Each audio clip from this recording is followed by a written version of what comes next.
For months, I'd been meticulously planning the perfect proposal, only to overhear my girlfriend label me as her fallback option. So, I quietly moved out and left her to return to an empty apartment. Now, she's in a panic.I'm a 28-year-old guy, and until a week ago, I thought my future was set in stone.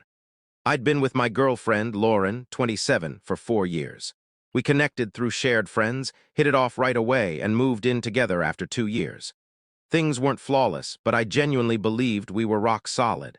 I was mistaken. For the past 6 months, I'd been secretly organizing a proposal.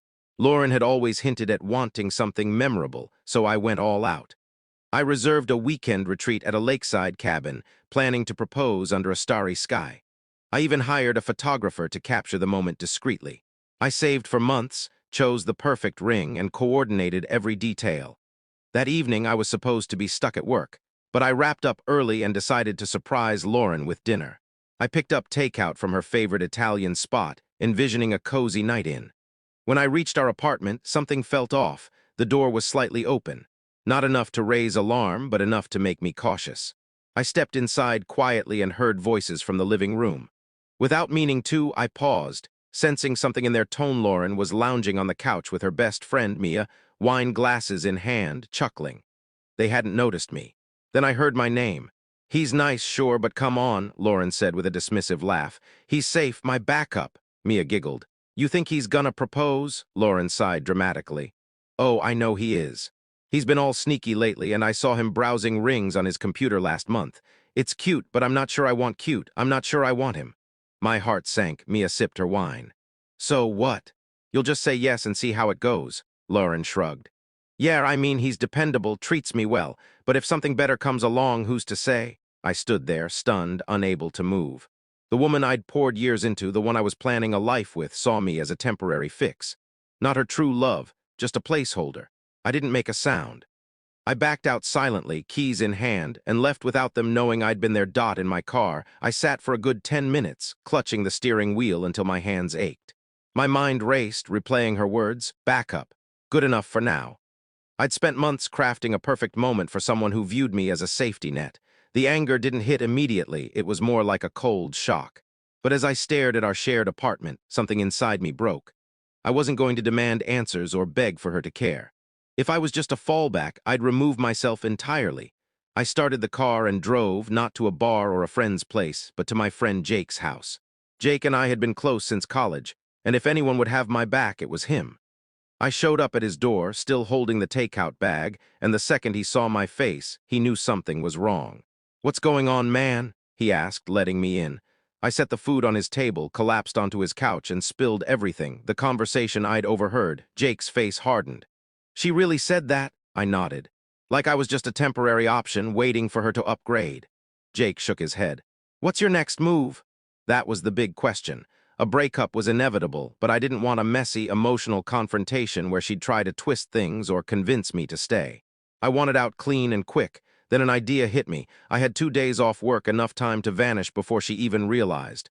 "Help me move out tonight," I said. Jake's eyes widened. "You're serious?" "Completely," I replied. "She thinks I'm at work. If we move fast, I can be gone before she's back." Jake didn't hesitate. "Let's do it." We drove back to the apartment, confirming the lights were still off. Lauren was still at Mia's, oblivious. I didn't linger or get nostalgic.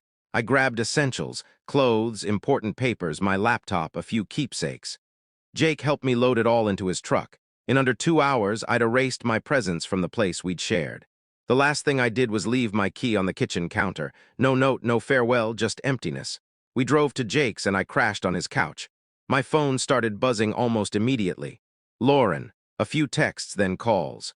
I ignored them all. By morning, she'd left 6 voicemails, the last one frantic. "Babe, where are you? Are you okay? Please call me back."